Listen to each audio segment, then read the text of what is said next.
So good day, everybody, and welcome to today's Business Spotlight. Today, we talk with Mark Prendergast from Safe Drone Academy. Mark, how are you today? I'm very well, Tom. Thank you very much for having me today. It's great to meet you. Well, we're delighted to have you here, and everybody is chomping at the bit to say, what does Mark do? What does Safe Drone Academy all about? Well, Safe Drone Academy, well, I guess a hint is somewhat in the name. We're very much a drone-focused business or an unmanned aircraft business, but predominantly what we're involved in doing, Tom, is drone training for remote pilots.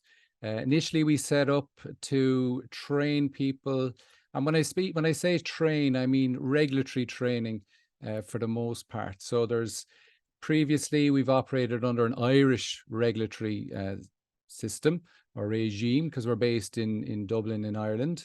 And now latterly, since 2021, we've been involved in kind of European regulatory training for drone pilots. So our market area, I suppose, has increased from Ireland to Europe.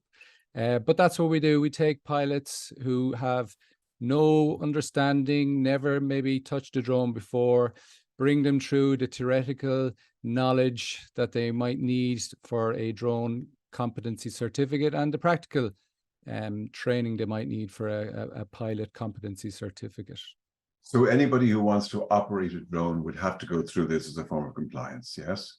Yes, so compliance is the key word there. Yeah. So there is now, if we stick with the now, I suppose, there's a European regulations around drone operations, what you can and you can't do with drones or unmanned aircraft, but also around the level of training and the competency requirements for those operating the drones, the remote pilots. So we provide the training. We're kind of set up on a regulatory basis with the Irish Aviation Authority.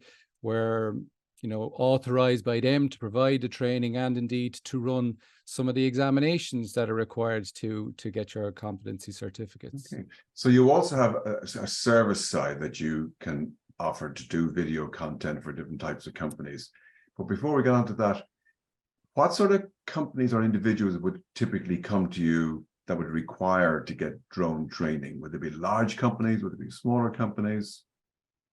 Yeah, we cater for everything. Unfortunately, for those who want to fly recreationally, the European regulations capture them as well. Okay. So our audience or our market as such includes those recreational pilots, sole traders, small, medium and large enterprises. And we've plenty of large enterprises, government authorities, universities, from Ireland, from across Europe, and indeed, since Brexit, we get a lot from the UK as well now. So we cater for everybody, for everybody. And there's different levels of certification that the different pilots might require. So what a recreational pilot might need is a lot different from maybe a large enterprise organization. Yeah.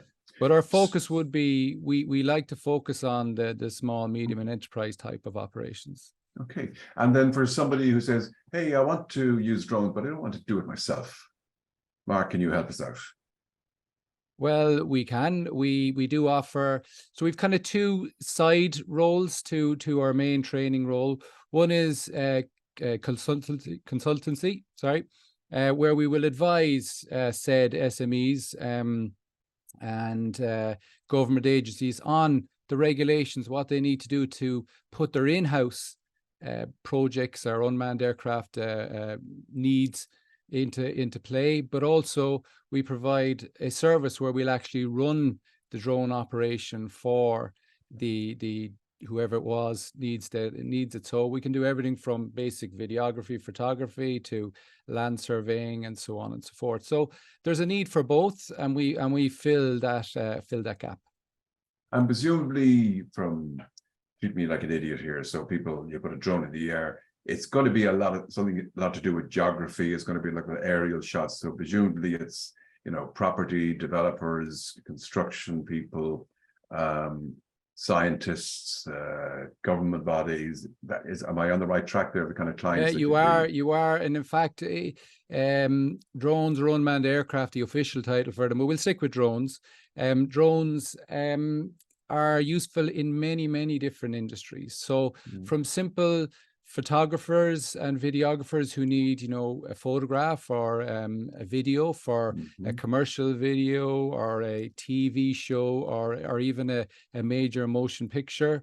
To the construction industry, they might want, again, progress photography, or they might want to recreate three-dimensional models of their environment, their working environment, so that they can get a lot of data and display a lot of data and watch progress, get measurements and so on and so forth, right through to drone delivery companies, where we're seeing big growth, hopefully an expanding growth, but major movement in that area of the drone world. And in Ireland, we have one of the major drone delivery countries in the world, Mana Drones, and they're one of our customers as such.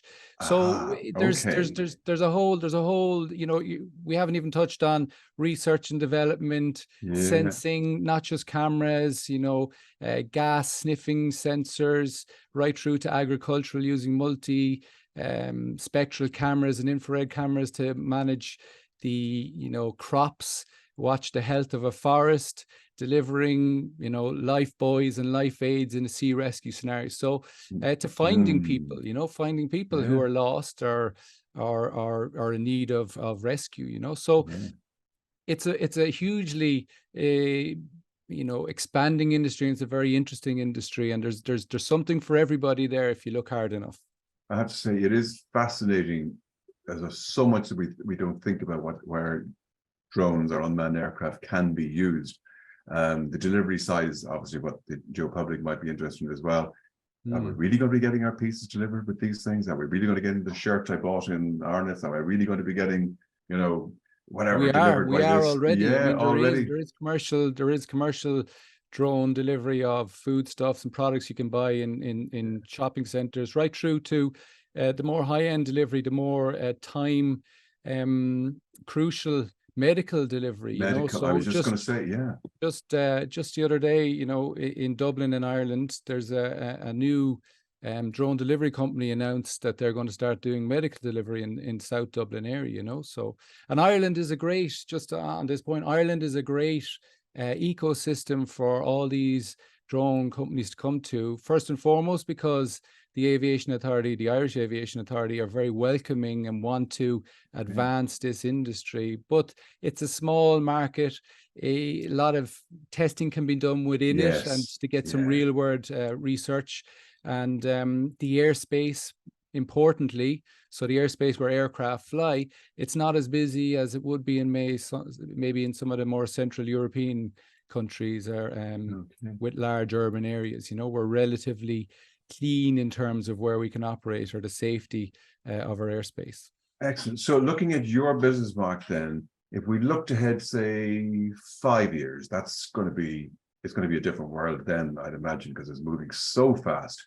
Where do you see your business in 5 years? Well, the goal right now is, so we're operating predominantly in Ireland. Our market is, 95% say Ireland. Under the European unmanned regulations, though, we can operate in any EU member state. So there's 27 EU member states, including Ireland. So our market has opened up to 26 other marketplaces. So in 5 years' time, I'll be very disappointed if Safe Drone isn't regularly providing pilot drone training to our European, the European community that's out there. And likewise, our consultancy side of the house, which we like to focus on, because when you get quite technical, and the regulations do, as the complexity of the drone operation increases. So by complexity, I mean operating drones over people, operating drones in airspace where there's other manned aircraft, so separating manned aviation and unmanned aviation. Things get very complicated very quickly. And my background and those of my colleagues here in Safe Drone, it's in aviation. We're all manned aviators ourselves. So we've all operated in the military or in commercial aviation, and we understand both sides of the house, the manned and the unmanned. So our consultancy business, we'd like to grow and use our expertise that we have to make it easier for entities, companies coming into the industry with great ideas, but maybe not necessarily the regulatory background or know-how to implement their ideas. Excellent. So it's going to grow. You presumably that also means you're going to have to grow your team. Will you have to have physical offices and stuff in the different centers around the world that you're going to grow to as well? Or can you base it all from here? We can initially, these are questions maybe for the future as we grow and expand, but I mean we have had and we still do have physical facilities in Dublin where we have a training room, and we have outdoor training locations in Dublin, in Meath and Kilkenny. From an office point of view, if we grow the team, certainly I'd like to have a centre. With one of my colleagues, we're looking at an innovation centre and maybe developing that out and providing, facilities and office space for our workforce to work from. But right now we're still only a small fledgling operation as such. Growth will happen, and we'll roll with the punches as that growth comes to us. Well, I certainly be following that. So, Mark, what would you say is the biggest learning that you've had since you became a business owner? Yeah, gosh, there's been many. I think having a good team around you is very important. And I initially started out on my own and realized very quickly and thankfully that, as you grow, you can't be everywhere and can't do everything. So having the right people with you and training them and having the same kind of outlook on what it is we're trying to achieve is very, very important. And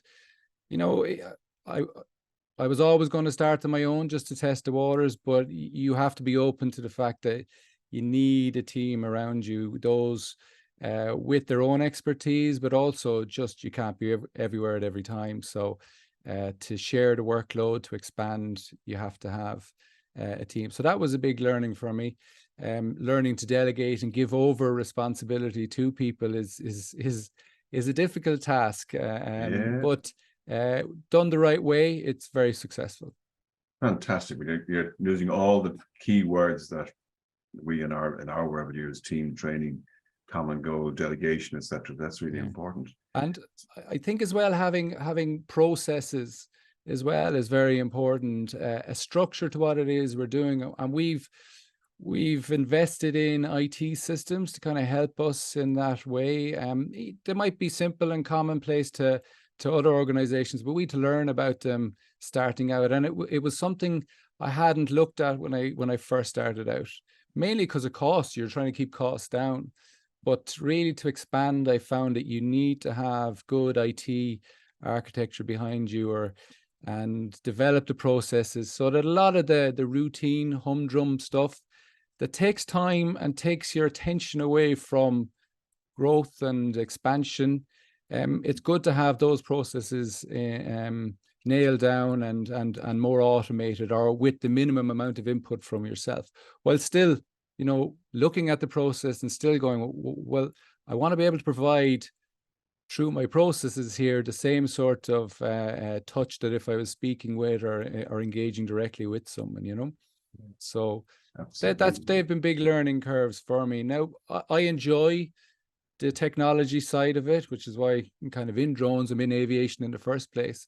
So I always enjoyed developing the processes and streamlining them and making them work, And within our training system, it's a comment that a lot of people make to us. They say, gosh, your website, your learning management system, your customer relations was excellent, because there's feedback all the time and everything worked when it should work, So it leads me to one of my last questions here. Somebody was half interested in finding out something, they can go to their website, safedrone.ie.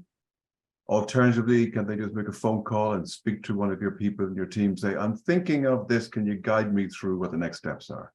Yeah, that's very important to us, is that personal connection, and which goes back to, training your people and making sure they're well versed in what they need to know when they make those personal contacts. But you can get us.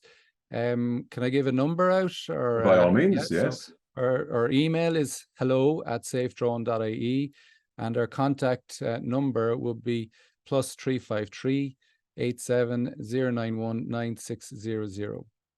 And, you know, just before I came on here, you know, I've been talking to potential customers already 2 or 3 times today. So we do answer the phone as best we can. Sometimes we're flying, and any good pilot trained by us will tell you, put distractions to the side and you focus on the job. So sometimes the phone is in the bag and we won't answer, but we will get back to you. Well, as they say, how many times do you want a pilot to be successful?